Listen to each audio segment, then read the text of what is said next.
Hi, my name is Rash, and I'm here to talk about tiredness and fatigue. We all have hit the wall in the gym when we tried really hard. We've been working out, doing everything right, and the nutrition is spot on, sleep is spot on, everything is right. But all of a sudden, we start to get weaker. The weight starts to feel heavier, and all of a sudden, the workout that you did last Monday, about a week later, is still feeling around. You still feel that tiredness, you still feel that lethargicness, the fatigue in your system. Why does that happen? The common thing is tiredness. When we do something for a prolonged period of time, the common side effect of it is feeling tired, which is like you went for a walk, you came home, you feel tired, you go to bed, you sleep, you wake up in the morning, you recovered. Or maybe it'll take you 2 nights to recover from it. But on the other hand, you trained really hard, you pushed on every single set beyond what you could have done. And what happened when you come back and when you keep doing that over and over and over again? So over the period of time, what happened? You come back and you face a difficulty, you face a point where all of your weights, all of your load starts to diminish. You're not lifting the same weight,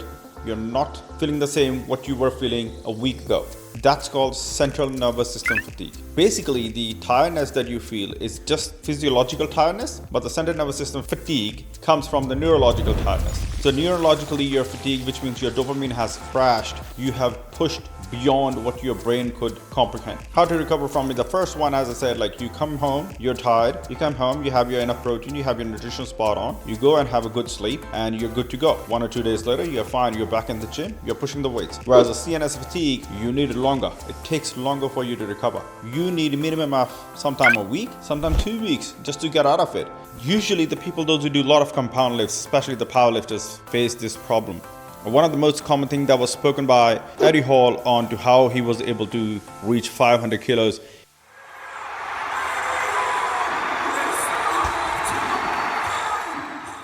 Earlier, he was doing heavy powerlifting, like heavy deadlifts, and then he would come back next week, try to lift the same weight, but it never really happened. He will always fail.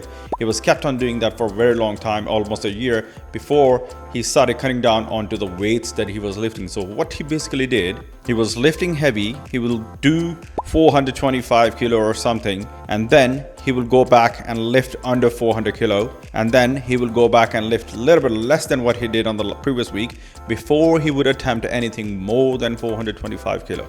So what does that do? That gives you enough chance, enough time to recover from the CNS fatigue, CNS overload that you did back in 2 or 3 weeks ago. If you don't do that, if you don't take care of this, what's the outcome? You're more prone to injuries, your muscles will fail, you will not progress as you want to.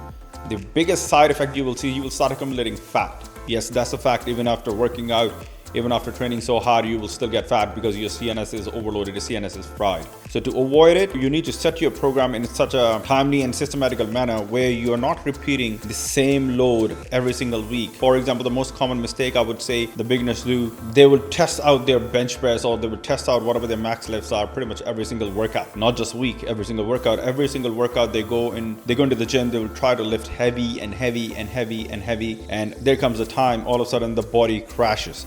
Either you get injured or you're just so fatigued, you're just so tired, you don't have motivation to go back into the gym and lift anything, and you feel like you need a longer break. Or the other thing that people usually experience is that they have flu-like symptoms. They would feel like, oh, my legs are tired, my legs are shaky, my hands are shaky, I feel like I have fever. That's another sign that your CNS system has fried. So avoid those mistakes. Do not test out your maxes every single week. Do not keep lifting heavy and heavy and heavy. Program your workout systematically where you have sort of high load days, then you have lightweight days, then you have high load days, then you have lightweight days, so that you give yourself enough time and enough days to recover from it, and make sure your sleep and your protein and your rest of the nutrition is spot on. This is all for today.